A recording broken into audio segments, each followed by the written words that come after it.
Jamie McLennan Noodles joins us on the Insider Hotline for Crystal Waters. Hey, look at this guy. What's up? How you Where- doing? What's that? Where are you? I see a picture of is that the Washington or the Presidents go in, that picture on the wall? I'm in Ottawa. I did the game last night. I'm doing the game tomorrow. I ended up just staying because I just had too much on my plate. Couple meetings down at Fairfax. Yeah, hot date. Fairfax. I haven't been there in a million years. Oh, they're missing you. More. The hell they Just done pop to you? in, say hi. It's the same crew. Probably. Oy. They gave me a free tie once. I wore it to the game. Coach Lindy Ruff loved it. Of course you did. Free tie. I was listening earlier how you always crap talk everybody. Are you in trouble with everybody? Yes. Oh, yeah. Why are you crap talking this and crap talking that, right? You take these little shots at people and they take it personal. I don't know. I can't figure It's weird. Yeah. Like Have you ever been sick for 3 weeks? Me? You had meningitis. I had meningitis. I had bacterial meningitis. That wasn't fun. Yes, I had to reteach myself to walk, all that fun stuff. It was not fun. So, yeah, I would say being in intensive care for a couple of weeks and all of that. Yeah, I've been sick for a couple of weeks. But outside of that, I'm fine. I've had a cold for 3 weeks. I can't kick it. Why? It's because you're starving yourself and you're not taking care. Can you kick it? Yes, you can. You know what it is? You take some Buckley's. Buckley's is heavy, man. They're good. It works. It tastes. What's the slogan they got? Tastes like crap, but it works. Yes, it basically tastes awful, but it works. That's their slogan. There you go. Awful taste, it works, but it does work, especially in the broadcasting business. Like when you need your throat and your voice and that, Buckley's is pretty solid. Really? I live on Fisherman Friends, though. I'm always taking them because your throat is. Now, my buddy Wilm played in Finland, and he said all the Finns would take the Fisherman's Friends and put them in the vodka, and that was their drink. And sounds disgusting. But did Kipper do that? Orange flavor? No, I don't know. But Kipper put cranberry in his vodka. Not a bad move. I don't know outside of that. There was always a vodka cran. Can we ask you a goalie question? Yes. We just spent the last half hour fawning over our backup goalie. Whether he's our backup or not, you could maybe debate right now. If Cooley signed early, we didn't think he should even be on the team after what? Preseason was terrible. Signs the extension 1.35. If he'd have waited, what's he making today? Are there teams out there that would take a stab at him, or is it too small a sample? Too small of a sample size for me, because what'll happen is Brandon Bussey, you look at it, there might be a market correction at some point. Mm-hmm. If you believe, now I'm not saying he's not an NHL goaltender. I think he's an NHL goaltender, and he's had an unbelievable season. He's a high energy guy. You know, I think from a media standpoint, people can't wait to get a microphone in front of him because you never know what the hell he's going to say.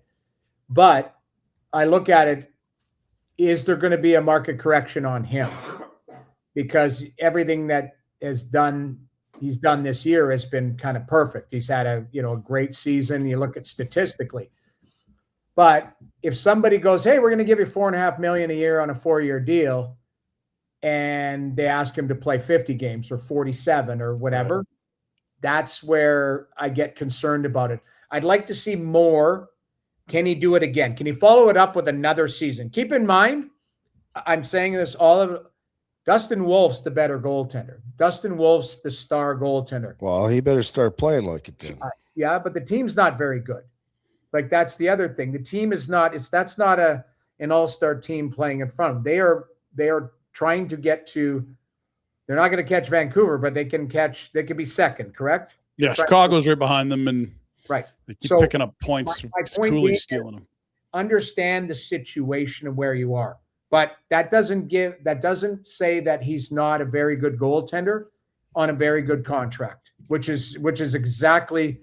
Again, another little find here, Craig Conroy, and a nifty little, signing to keep him in the mix on a value contract that if you decide that you want to move away from him, there'd be some great currency to trade him. But again, I always say, and it's not buyer beware, but let's see him follow it up with another season. If he gives us a sample size of How many games played? I don't have it in front of me. He only had 6 before this year, and he's probably around 25, 30. Is Okay, that reasonable? Yeah, I think it was 25, 20. Yeah. So let's call it 31 NHL games to 35. Give me 100, 150 games. So that's to another see 2 seasons. Yeah. what he's like. And then you go, we got a starter on our hands. We've got a tandem, a 1A, a 1B, or a clear 2. Yeah. And then once you establish what he is, there's your price point for him. Yeah. But again, what you're saying throughout the league with teams that have had struggles with their goaltenders, it's the shiny, hey, well, look at what Calgary's got. But then if you place them in different team, different setting, different expectations, then, it either takes off or there's a market reset on him. So I like where he is at right now. Keep in mind, I'll give you just a very little sample size. Linus Ullmark this year has his struggles, leaves the team. Okay. Last year, Levi Marilainen, 23-year-old Finnish goaltender, very skilled, very calm in the net. I believe was 8-3 with 3 shutouts. They go, okay, you go play the next 12 games straight for our team. Struggles, right? Doesn't have a safety blanket sitting on the bench that on a given night or he needs a couple days off. It's like you're playing every second night for the next 6 weeks. Can you do it? He didn't do it because he's a young kid still learning his craft. So again, it's the situation you're placed in, whether you can have success or not. I knew for me as a backup, I could give you short-term minutes. I could give you six games straight, maybe 8, maybe 10, but I was never giving you that 11th or 12th, whatever was needed. Like I knew my wheelhouse. Cooley is still figuring out what he is at the NHL level. And that's why the tandem works, because Wolf is there and Wolf is still learning. So I'd like to see them play together one more year as the team turns the corner to try and get better and rebuild and all of that type of stuff. So perfect situation for him right now. He's in a win-win situation. Do we want to talk about the league or the Flames? What's wrong with whatever excites I got a you. league one for you. So it's another week, and another GM and another coach have been gunned here.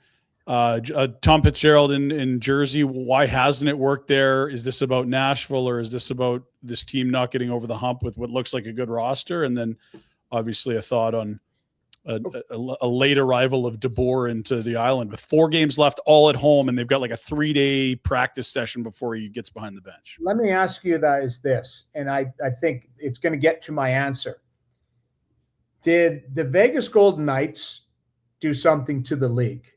And what I mean by that is they have been cutthroat since the second they stepped into this league. It's like make the finals. Even before, right? When they were setting up the expansion draft and how they manipulated teams. I mean, you are looking at an organization that says win at all costs, or we're going to try every year to do this. So I don't know if you're an owner and you're sitting there going, this team won a cup in year 6. This team's been to the finals. This team, great coaches, got to go. Great players, got to go. Like, it's like, has there been some sort of an effect or at least an expectation now with other organizations going, we're not as, what's the word where you're loyal. We're not as, this is a business and we're going to treat it as so, because I feel like, and I don't know if Vegas has caused all this. We kind of joked. We had Kelly McCrimmon on our show and kind of joked about it. I think he took umbrage to it, but it's like, you look at it, Vegas is not shy to swing and make big moves. So I look at the organizations going, the owner going, why didn't you make the playoffs? So these guys there, why didn't you do this? Why didn't you do that? And there's changes left and right. And it might come back to expectation level internally that's been set. Money. Not everyone has. Well, I'm going to ask. I don't know because I don't live in that world at all. Owner has to be willing to chew the money. Yeah, 2 years on Pat. Do you make enough money in your organization? Like Buffalo can't chew $2-3 million. Well, they can if the owner chooses to do that. But that's more. Yeah, but that you're right. You're right. And I think all the owners could choose to do that just based on their own personal wealth. But are some of the franchises financially stable enough to do that? I don't know. And as the ownership, I think that's the biggest piece, isn't it? You're right, because I'll give you an example. Now, again, I'm coming back to Vegas. McCrimmon said, like, our team, needed something. They needed a jolt. So he's probably verbalizing that to the owner, and the owner's saying, well, what would jolt? Well, you can't fire the players, but I can certainly fire the coach, but you're going to have to chew on $4.5 million, or whatever Bruce Cassidy makes. And then we got to spend it on the new guy coming in. And, so it's, you're right. It comes back to money. And a lot of times the owner will go, well, you're the guy that put this in place. You fix it and stay on budget. So I do think the commitment to, we'll call it disposable income, it does factor in, because you do have to have the owner's blessing to go, hey, it's not working out here, and this is the fix we see in the short term, and we're going to do this. And the owner goes, yeah, I'll write that check. And I agree, Rhett. Like, a lot of teams work on an internal cap and go, we're not going to spend that money. We're not going to. You look at other teams that have money that go, yeah, we can have 5 one-way contracts in the minors, guys making $900. Other teams are like, that's a no-fly zone. Are you crazy? Why would we spend $4.5 or $5 million for players to not play on our team? The other thing Vegas has done, just to jump in and then we can pivot, because people get tired of us talking about Vegas, but the one thing that they've done, it's not been, well, we're firing our coach and we're going to elevate our assistant and interim basis. He has gone out because there's been a stud out in the mix. Gerard, we're going to get Cassidy. We're getting DeBoer, because DeBoer, he would not ordinarily be available. We go get Tortorella. There's no, we're just making a change. It's this guy. And now Torts is 4-0. It's only 4 games. But I can imagine sometimes it's not because Cassidy is a bad coach or anything else. We just need a shakeup. Well, that was Jim Montgomery in St. Louis last year. That's just how you can do it. That's a great point, Pinder. Doug Armstrong actually said, I went and got him because I never thought he'd be available. Yeah. And that had to be what the Islanders are thinking. Like, if we wait till the summer, we're bidding with 5 teams. Like, A, there's a chance we can get in, and B, let's not wait for this to get more crowded, more expensive. Let's do it now. I agree, because you're bidding with maybe the Toronto Maple Leafs, who have unlimited money. Maybe you're bidding with other teams. Mm-hmm. I think that you have to look at every organization's situation isolated, because the Islanders don't match what was going on in Vegas. Right. So it didn't happen. And in New Jersey, that's a different story. Whereas I think Tom Fitzgerald had a great start early on in his tenure there with Jersey. And then I think the expectations are high, and now they're falling short. And the owner probably saw enough there at saying, again, maybe he's having conversations with other teams, or he's looking at going, well, look at what the Islanders just did, or look at what Vegas just did. Mm-hmm. I need to be more proactive in my business here. So it speaks to more the league is heading, and I'm saying thin wise, but like the NFL's cutthroat. The NBA, it's like the players go, I'm going there and that. The NHL has never kind of leaked into that, but you can see a little bit now. It's a bigger money business. But again, it comes back to what you said, Rhett. The owners have to be able to chew on money whether you admit a mistake or you admit that change needs to happen, and it's going to cost money to do that. And, it'll be fascinating theater for me and for us to sit and watch with all these organizations. I live in Toronto, man. That's going to be fascinating to see what happens in that market with the Keith Pelly hiring Neil Grasberg, now to go out and try and find a GM, president, search, whatever it is. And so it'd be interesting to see what happens.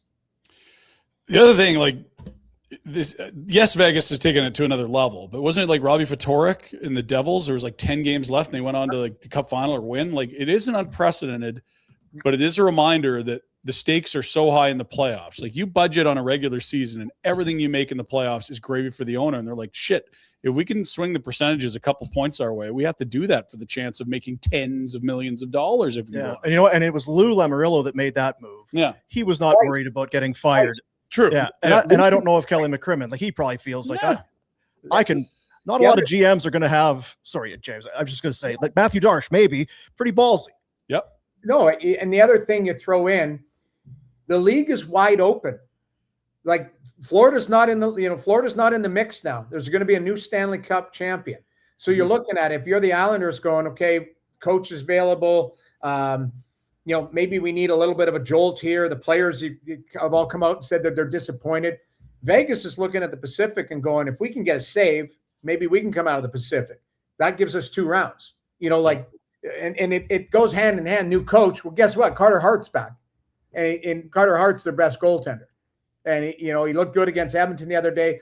I could have been in a lawn chair last night against Vancouver. By the time I got to 11 that game, shots. within the third period, he had 9. What did they end up with? 11? 11 is the total I saw at the end. 9 when I turned it off because I was like, this guy literally could have been laying there in a lawn chair the rest of the game. The difference between the Flames and the Canucks is staggering. Yes. Staggering Because I've said this and I remember I coined it. The dignified tank as opposed to the tank, which is just a mess. Yeah. And they don't care.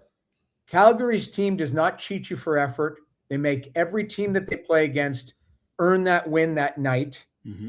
And, I know when we talked and Calgary had gotten points in 5 and you're like, what the hell are they doing? And all of that. But that's great coaching. That's a culture. That's a system. What they need to do is continue to plug really good players into that culture, into that system. What they need is a frickin' lottery ball to fall in their lap. It is what it is. The system is designed how it's designed. They're going to get a really good player here. Yeah. Is McKenna? Is he the clear-cut number 1? Are we? We sort of were talking today.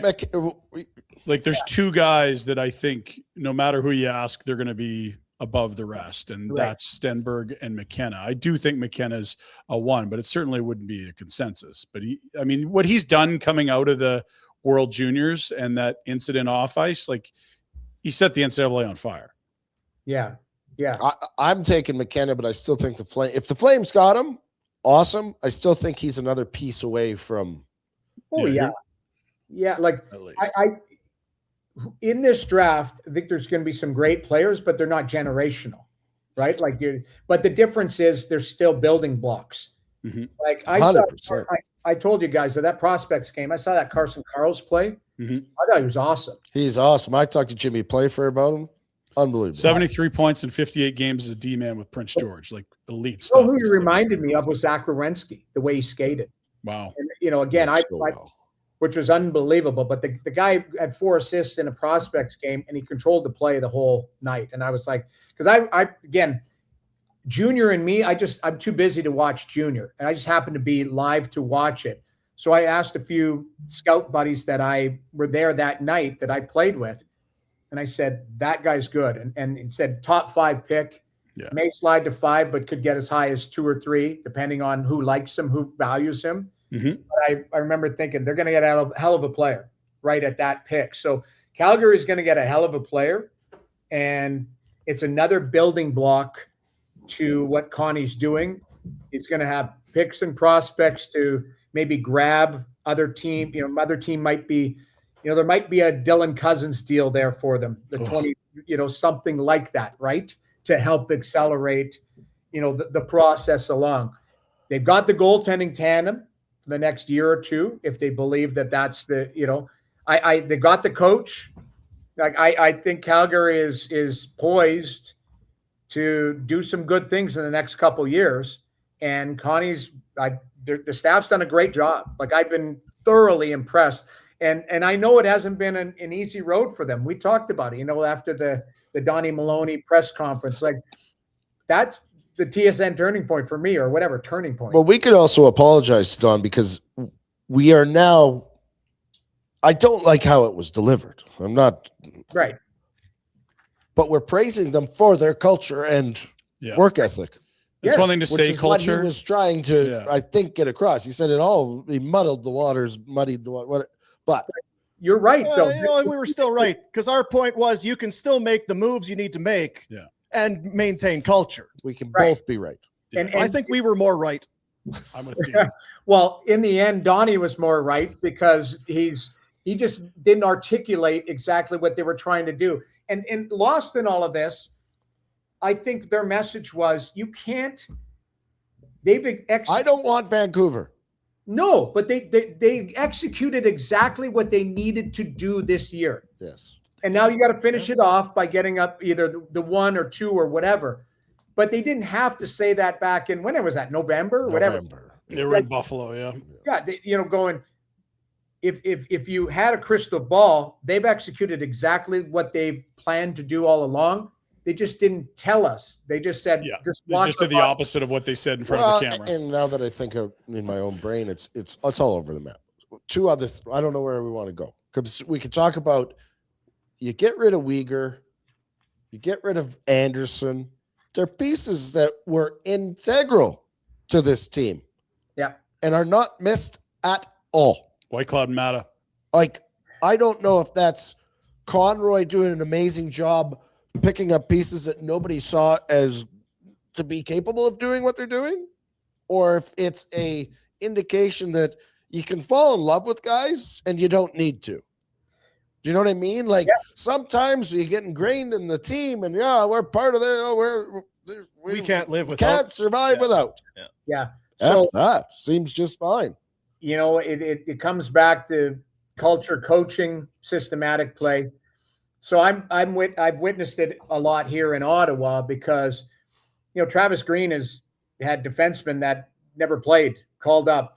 Cameron Crotty, a 26-year-old defenseman who's played 2 career games on 2 different organizations. All of a sudden, he's playing 16 minutes for Travis Green.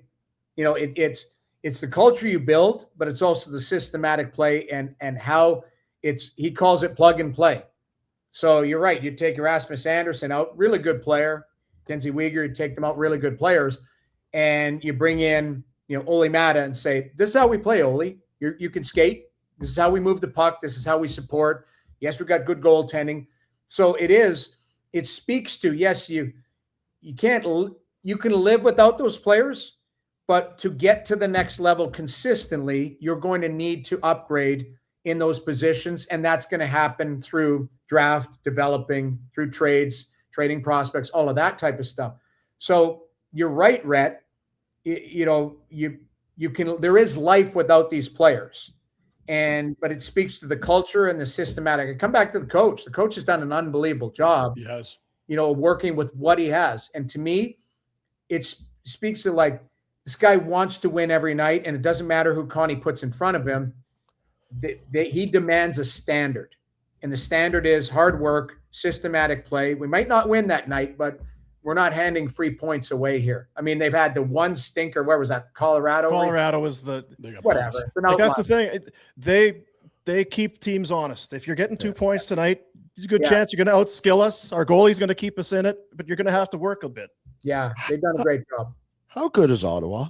And good. You just said it. Their top defenseman, stud defenseman, a bunch of them out.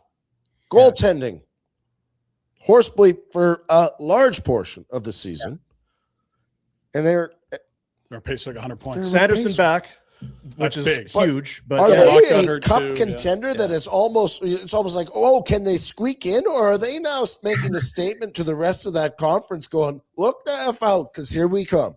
I've said this all along. I've said it on the show. I've always felt that Ottawa was the best team outside the playoff picture. And now they've pushed into the playoff picture, and they can be dangerous. What happened last night, James? Like 6-2 against the Lightning. That's a statement game, is it not? It was 1-1 going in the third. Yeah. Wow. So now Tampa didn't have Hagel. Tampa didn't have Cirelli. Just in Buffalo. Tampa didn't have Hedman. So they're missing stuff. And they started their backup, Jerry Johansson. And what a name. No, it's Jonas Johansson. No, we like Jerry. I love it. Jerry's so much better. Jerry's the agent. Yeah. So anyways, the point being, Ottawa, they're a dangerous team because when they get to their game, Travis Green always says this in his media, when we get to our game, we like how we play. They are systematically really strong. They check in all 3 zones. They're physical, they're fast, and they're skilled now. And you throw in, yes, they were missing Thomas Chabot, Jake Sanderson, Nick Jensen. I mean, Tyler Clevin. Those are 4 of their top 4D. I guess Artem Zubov, top 5. But Sanderson comes back. He's an absolute, I mean, he's going to, I say this, I think he's going to win a Norris at some point. He's that good of a player. I remember Travis telling me that this guy cared more about checking than he did about the offensive game. And when he put the two together, it's going to be another level. The only comparison I have for him, and I know it's unfair, he reminds me so much of Scott Niedermayer. How he can control a game, how his skating is effortless, and now he realizes how good he is. I see him turn the corner and cut to the net now. That play on that drive to the net? Yeah. It's not, you don't have Rhett Warner there with a 2x4 that's going to cross-check you in the chin. That's not as dangerous a spot anymore as it used to be. So these guys go there. Brady Tkachuk is a beast. Tim Stützle is a superstar. Like, he's found another level. He had 90 points a couple years ago as a 20-year-old, I think 21-year-old. Yeah. But he knows how good he is, and he's got some German bite to his game. He's got some Draisaitl in him. Like, he's involved physically, and he's in there. And they've got a team. This Dylan Cousins is Ridley Gregg. Dude, down in the middle, you go Stützle, Cousins, Pinto, Gregg. Like, there's not a lot of teams that can roll 4 centers like that. No, and they've found because Lars Eller's there that they pushed Gregg to the wing. Another center. They've got depth there. And what they did, sneaky little move, but like Fogle, what they did is they had David Perron there, 37-year-old winger, good shooter, good on the power play and that. But they brought in a natural penalty killer. Mm-hmm. Fogle was a great skater, heavy, straight line player, and he can score. So they've just sneaky little moves. The other one's Jordan Spence. Noodles. Yeah. I want you to talk about him because they are missing him big time in LA. They went and paid Cody Ceci, who still isn't good, and gave away Jordan Spence, who's making peanuts. And that one move alone might be the difference between LA making and not making the playoffs. They are so slow on the back end once you get behind like Brant Clark. Yeah, that Spence is a player. He's a great skater. Now, here's a prime example of what we're talking about. It took Spence a while to learn how to play in Travis Green's system and to earn the coach's trust. Because early on, Spence had there was 4 or 5 games where Ottawa should be higher in the standings, where they gave at least a point away at the end of the game. Anders Lee pushed Spence off the puck. I think it was in October. One-on-one battle, pushed him off, went in and scored. That was with like a minute left in the game. You know, Tyler Clevin made a mistake in Dallas. They gave away a point with 28 seconds left, a tie game, or they end up losing instead of getting they've done that like 4 or 5 times this year. But the young players have found another level. Spence is playing with a lot of confidence. He's a really great skater, and he's learned how to now check because of Travis Green and his group. So he's a well-rounded defenseman. And he's a top 4 guy, and they've got to find a top 4 spot for him. They will. They've got some depth there, and that they've got this Yakimchuk kid who's up. Unfortunately, got injured. He looks good. He looks like he's going to be a player. So they've got some things there. So Rhett, coming back to your answer or your question, I think they can make some noise in the playoffs if they sneak in and they get the goals. Need saves. I said it 2 days ago. I was watching that game against Carolina. The Hurricanes were underwater at times against the Senators. They were just all over them. Yeah, they're fast. Carolina does the teams. Hard, and that's exactly Rod Brindamore. There's a way that Carolina plays, and if Carolina has a kryptonite, because it's Ottawa plays the same way, just bigger, and they got not separating skill, because I think Aho. Svechnikov, the little guy they got from Dallas. Stankoven. Like, they've got some skill there. Taylor Hall's still playing, pretty high-level hockey. But Taylor Hall came out after the game and said he said about Ottawa, he goes, that team's dangerous. Let's take a look at those standings. We got it. Do you have some? You're in Canada. Where do you have nothing going on? Fairfax, when are they open? What do you got going on? No, I've got to make my peanut butter sandwich. That's it. Okay, so we'll keep you for just a couple more minutes. There's a look at it. The games played are pretty much equal at the bottom of the screen. Islanders, Detroit, Columbus, Ottawa, Boston. I don't know feel like Boston's there. Montreal has been on an incredible run, Harry, and they're in that They're They're gonna have tied. Look at that. right. Atlantic, 3 teams at 102. Crazy. That was the game last night. Tampa loses to the Senators. That was kind of their game in hand against Buffalo. Tampa plays Montreal tomorrow. Oh, baby. Ooh. Yeah. In Montreal. Yes. Can I ask, like, you look at some of these teams, and maybe out west even more so, like LA, but there's been games where you're like, these are must-win scenarios, and it doesn't feel like They can't get to the level. Is it too much hockey? The schedule. Like That's what it is, right? You're going, yeah, it's a must win. I don't know how many times I've said on my broadcast, must win, and they just don't have the legs. They're trying to get there. It's not that the guys are not trying and they're not. They recognize it. Just don't have it. I looked last week. I did the Tampa game in the afternoon, and Reimer played. Tampa beats Ottawa. Then they got a couple of days off, and then Florida woodsheds them. It's 5-0 in the first period, and I'm thinking, okay, these guys care. They just didn't have it that night. So I kept saying, it's got to, must win game. Every game for these players at the bottom of the standings there. Philadelphia, Ottawa, Columbus, Detroit, the Islanders, they've been playing must-win games for a month and a half now. Since the Olympics, yeah. Yeah, so it's I feel bad. The team I feel bad for the most right now, and I have no allegiance to any of them, but it was Detroit. Detroit, we ran a board last night. January 24th, they were first in the Atlantic. 12 points clear, I think. Yeah. First place. They are now 3 points back? Gibson? I don't know. The other thing we ran was in the last 2 years, this is the third year, their March and April have come off a cliff. Yeah. They're doing it again this year. So that's 3 years in a row that the team has fallen off a cliff to the point where they've out on the outside looking in as opposed to being solidly in a playoff spot. So I don't think it's just Gibson. I think it's just, the players either dry up at the wrong time. It's Iggy in October. You just can't play. It's shits.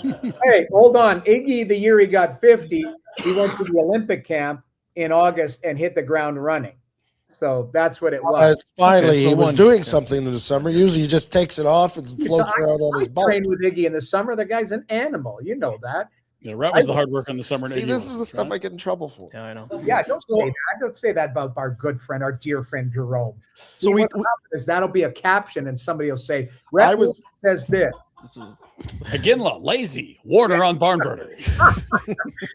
Yeah, if anybody in Iggy's scope or whatever was lazy, it would probably be the guy, me, right here. I was thinking about the two of us yesterday because I love you. And I said, I don't know if there's two guys that benefited more from good goaltending for a career extension. Like you're hell of a player, great teammate. Yeah. Got in with the right goalies. Fuhr, Luongo. Yep. Yeah. Kipper, Coattails, baby. Beezer, Hasek, Kiprusoff. Yeah, if I don't play with those guys, listen, it's a special talent to be buddies with those guys. That's what it is. You have the catalyst guys. That's who you are. Making people around you better. Yeah, you got to make them feel. You know what? They never felt that threatened, I guess, James. Is that what it comes? They knew that the safety blanket over there just wanted to lay there and watch the game and break it down in my mind, but not do it physically. That's what it was. You really got Jack earlier with your Jerry Johansson. He really enjoyed that, and I don't know if we were talking, but we stepped all over the laugh, and that's mean of us to do. Have you been working on Dan the Man? Start spreading the muse. We're still trying to think of things because the Pittsburgh Penguins, James, the Penguins Flyers round 1. We are all on board for this. That'll be if you looked at it, just the matchups alone would be unbelievable if the playoffs started today. Yes, and that Philly Pittsburgh, that would break open that rivalry. Yes, a bloodbath. Drew and remember, it wasn't that the goaltending was no good? Wasn't that terrible goaltending? And Briz, 10-8 the games were crazy. Jeez. But I think of that. I don't know, Dan the Man. Like, I think we got to stick with that. I agree. You were hard on us last week, but it's the move. And we're going to need your vote because we have a lot of Dan the Man futures to win the Jack Adams. No one was expected to be worse than Pittsburgh. So we need your vote. And just that's that. Do you think that because I'm concerned that Ruff's the favorite. You think Lindy Ruff? He is. I look at the odds every day. He's like minus 200 to win this thing.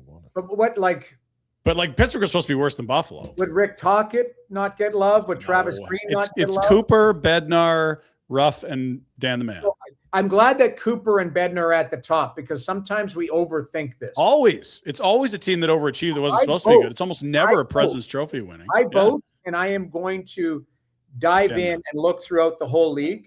Dan the Man. And I also make sure that, I want to, I don't want it to be the sexy new toy. That's the problem. That's the shiny new toy. The new coach bump. What it is it should be Cooper and Bednar, and then somebody else. Ruff has to be in there. Yeah, Ruff has to be Ruff's there. The favorite. And we don't get too deep, but when Dan Muse was hired, it was like, ooh, boy. The Penguins are no good. Where are they trading Crosby? This has got to be Malkin's last year. How do they get rid of that Carlson deal? And they've been unreal. Way better than the same team under Sullivan last year. I don't mind thinking outside the box, a progressive guy. Again, I don't know his pathway to the National Hockey League, but he's not. They didn't just pull him. I'll give you an example. Somebody said to me the other day, Marty St. Louis went from coaching 13-year-olds in the NHL. Bantam to the I was waiting for Connie to call, but it just I don't know. He's great with 13-year-olds. He's coached a ton of the 13-year-old teams. What the hell, I always Connie? say this though, Hall of Fame people can figure stuff out. And Marty's a smart guy. And to me, him being a coach, I always thought, okay, that's going to be a short-term thing. And he's done a really good job there. And he's got a lot out of those players because I think his mindset works well with those guys. Yeah. Talent. Yeah. Can we bog you for one more thing that's what do you need? A little more important than the BS we're talking about? Well, It was a March Madness. You're a big hoops guy. Really? We've got the chocolate bracket. That's right. I know you love treats. And you're in Ottawa. Sean Donovan's probably there just smashing chocolate bars. Ooh. He loved chocolate bars. The guys who are in best shape ate the worst. That's the crazy. Not fair. Damon Lankow could eat McDonald's every day of his life and be 5% body fat. It was ridiculous. It's true as well. Yeah. I still think he's Jack. I would look at a Big Mac and I'd look like Professor Clump. What's that? Remember Eddie Murphy? The Nutty Professor. The Nutty Professor. Exactly. What I love is your movie references. Yeah. They like us are getting a little bit older. What rusty. Year would the Clump?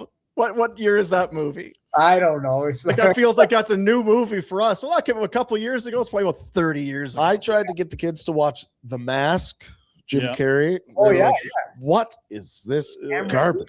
Yeah. 1996, The Nutty Professor. There we go. So funny. 30 years. Wasn't there a second one, though? Maybe. Yes. Yeah, when it's that good. 2000, 4 years later. Yeah. Right? You've unlocked Right, it was this millennia. That's recent. Then I'm not Professor Clump then. I'll tell you. I'll have to find something a near. Okay, so where are we at? Well, we're in the Final Four. Look at this. I can't believe Coffee Crisp made it that far. What a run. They're a big fan favorite here in Calgary. Huge out here. Reese is probably going to take it home, I would think. Well, they're the number one. They won last time. Jack is shaking his head. I can't believe it. Is there any, if you can, they're hard to see, but if you went back, is there any that you think that should have moved on, or you would have? Wonder Bar got jammed up because Kit Kat's so good. It's a tough matchup. Yeah. I'll say this: it feels like if Kit Kat Arrow's lazy, like that shouldn't have been on that. Like Arrow's a lazy. Hey, let's bad work ethic. Chocolate with bubbles in it. Yeah. Alex Semin, what's what we got there? I feel like if Kit Kat doesn't take down Reese. Yeah, that's a great match. That's a heavyweight matchup. Yeah. Coffee Crisp and O. Henry, I don't know.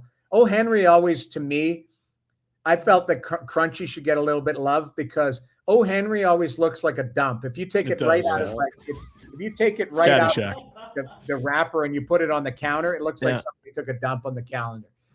So Rolo, I don't know why Score didn't get enough. I'm A with tough you. matchup with Twix. I know. I'm with you. I mean, there's some great ones there. Crunchy, I really love. Oh, Henry, I get it. Mars bars, I don't know. Nah, I'm fine. I could leave them. Mr. Big and Oh, Henry, they're kind of the same for me. I like anything with caramel in it. So Rolo and caramel. Coffee Crisp, it's just a traditional. I feel like that people would have that with drinking tea in the afternoon. Totally. Yeah. Coffee Crisp, Crumpets and tea and coffee crisps. Coffee Crisp. It's just Reese and Kit Kat is a heavyweight matchup. They should be against each other in the finals, not with the. Yeah.